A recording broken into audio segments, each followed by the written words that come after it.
একটিবার চোখ বন্ধ করে ভাবুন তো, আপনার জীবনের শেষ নিঃশ্বাসটি ত্যাগ করেছেন। আপনার চারপাশে কান্নার রোল, কিন্তু আপনি আর কিছুই শুনতে পাচ্ছেন না। আপনার শরীর নিথর, আপনার প্রিয়জনেরা আপনাকে শেষবারের মতো স্পর্শ করছে, গোসল দিচ্ছে, সাদা কাফনে মুড়ে দিচ্ছে, কিন্তু কিন্তু আপনার আর কোনো অনুভূতি নেই। আপনাকে বহন করে নিয়ে যাওয়া হচ্ছে সেই চূড়ান্ত গন্তব্যের দিকে, একটি অন্ধকার সংকীর্ণ গর্তে। আপনাকে একা রেখে দেওয়া হলো, আপনার উপরে মাটির চাপা পড়েছে। ধীরে ধীরে পৃথিবীর সমস্ত আলো আর শব্দ বিলীন হয়ে যাচ্ছে। আপনার আপনজনেরা ফিরে আসছে, কিন্তু আপনি রয়ে গেছেন একা, চির একাকিত্বের সঙ্গী হয়ে। এটাই বাস্তবতা, এটাই কবরের জীবনের প্রথম রাত। সেই রাতে, সেই ভয়ঙ্কর নীরবতায় আপনার সাথে ঠিক কি ঘটবে, চলুন জেনে নেওয়া যাক। রাসূলুল্লাহ সাল্লাল্লাহু আলাইহি ওয়াসাল্লাম বলেছেন, কবর হলো আখিরাতের প্রথম ঘাঁটি। যে এখানে মুক্তি পেল, তার জন্য পরবর্তী ধাপগুলো সহজ হয়ে যাবে। আর যে এখানে ব্যর্থ হলো, তার জন্য অপেক্ষা করছে আরও ভয়ঙ্কর পরিণতি। কবরে রাখার পর প্রথম যে অভিজ্ঞতার সম্মুখীন হতে হবে, তা হলো দম্মাতুল কবর বা কবরের চাপ। এই চাপ এতটাই ভয়ঙ্কর হবে যে তা পাজরের হাড়গুলোকে একে অপরের মধ্যে ঢুকিয়ে দেবে। হাদিসে এসেছে, এই চাপ থেকে কেউই রেহাই পাবে না। তবে একজন মুমিনের জন্য এই চাপটি হবে দীর্ঘ সময় পর ফিরে আসা মায়ের স্নেহময় আলিঙ্গনের মতো, আর একজন পাপীর জন্য এটি হবে এক যন্ত্রণাদায়ক নিষ্পেষণ। এরপর শুরু হবে সেই অন্তহীন একাকিত্ব। আপনার সম্পদ, আপনার পরিবার, আপনার ক্ষমতা, কোনো কিছুই আর আপনার সাথে থাকবে না। রাসূলুল্লাহ সাল্লাল্লাহু আলাইহি ওয়াসাল্লাম বলেছেন, তিনটি জিনিস মৃতের সাথে কবর পর্যন্ত যায়: তার পরিবার, তার সম্পদ এবং তার আমল। দুটি ফিরে আসে, পরিবার ও সম্পদ, আর একটিমাত্র জিনিস তার সাথে থেকে যায়, সেটি হচ্ছে তার আমল। সেই শুনশান নীরবতার মাঝে হঠাৎ করে দুইজন ভয়ঙ্কর আকৃতির ফেরেশতা আপনার সামনে এসে বসবেন। তাদের নাম হবে মুনকার এবং নাকির। হাদিসে তাদের বর্ণনা এসেছে, কালো চেহারা, নীল চোখ, বজ্রের মতো কণ্ঠস্বর। তারা আপনাকে বসিয়ে দেবেন এবং শুরু হবে আপনার জীবনের চূড়ান্ত পরীক্ষা। পরীক্ষায় প্রশ্ন, মাত্র 3টি প্রশ্ন, কিন্তু এর উত্তরের উপরেই নির্ভর করবে আপনার অনন্তকালের ভাগ্য। প্রথম প্রশ্ন: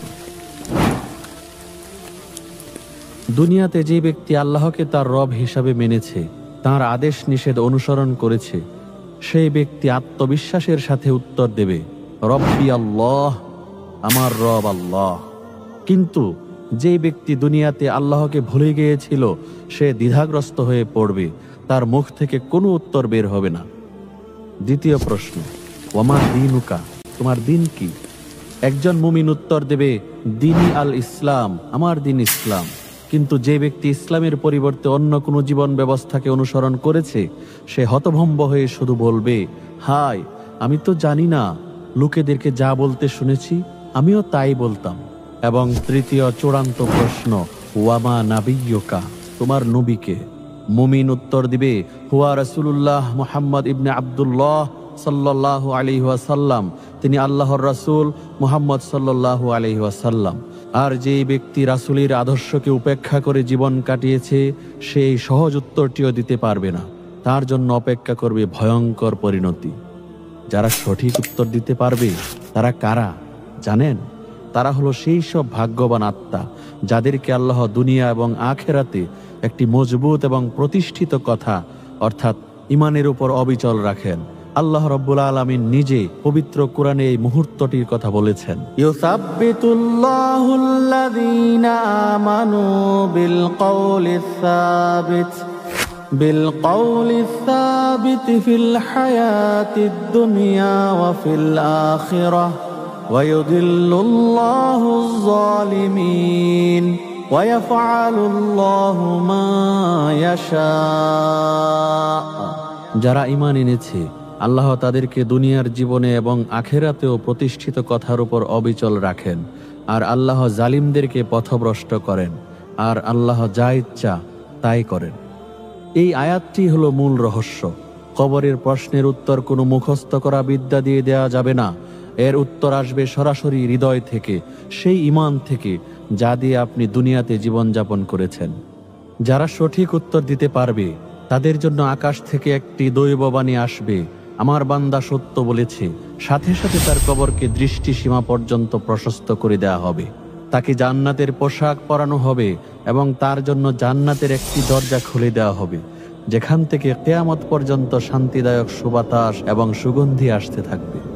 আর যারা ব্যর্থ হবে, আকাশ থেকে ঘোষণা আসবে সে মিথ্যা বলেছে, তার জন্য জাহান্নামের বিছানা বিছিয়ে দেওয়া হবে, জাহান্নামের পোশাক পরানো হবে এবং জাহান্নামের একটি দরজা খুলে দেওয়া হবে।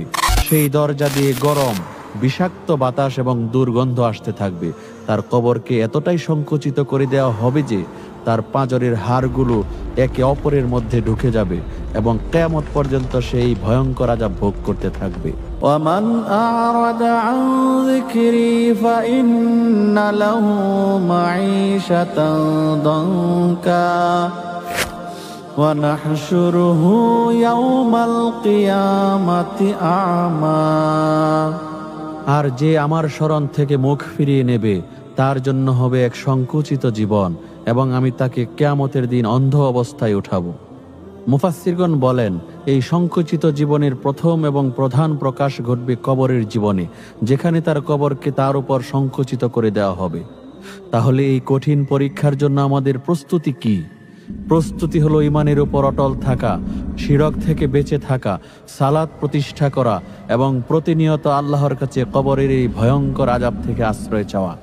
আল্লাহুম্মা ইন্নী আউযু বিকা মিন আযাবিল কবর, আল্লাহুম্মা ইন্নী আউযু বিকা মিন আযাবিল কবর, আল্লাহুম্মা ইন্নী আউযু বিকা মিন আযাবিল কবর। কবরের জীবনের এই বর্ণনা আমাদের হৃদয়কে শঙ্কিত করে তোলে, আর এটাই স্বাভাবিক। কিন্তু এই ভয়ই আমাদেরকে আল্লাহর দিকে ফিরে যেতে সাহায্য করে। যদিও কবরের জীবন ভয়ঙ্কর, আল্লাহর রহমত তার চেয়ে অনেক বেশি বিশাল। আসুন আমরা আমাদের জীবনকে এমনভাবে সাজাই যেন আমাদের কবর আমাদের জন্য কোনো কারাগার নয়, বরং জান্নাতের একটি বাগান হয়। আল্লাহ রাব্বুল আলামিন আমাকে এবং আপনাদেরকে কবরের সেই ভয়ঙ্কর আযাব থেকে রক্ষা করুন। আমিন।